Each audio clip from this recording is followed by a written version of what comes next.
Hello Cebu! Hello Philippines! Welcome to the country's biggest and grandest cultural celebration, the Sinulog! Today we are here to officially launch the Responsibattle campaign.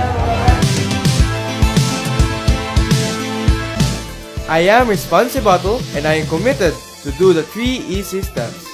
1. Remove the cap. 2. Crush the bottle. 3. Return the cap and segregate it properly. PET bottles are 100% recyclable with 90% recovery rate in the Philippines. In addition, it has high residual value compared to other types of plastics. Also, it promotes livelihood and can be converted into fabrics, chairs, tables, and the like.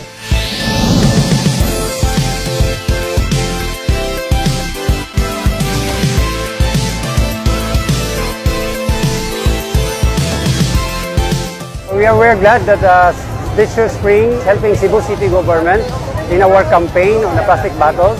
Also launching this responsive bottles. And is also in congruent with our program in Cebu City government to manage empty plastic bottles.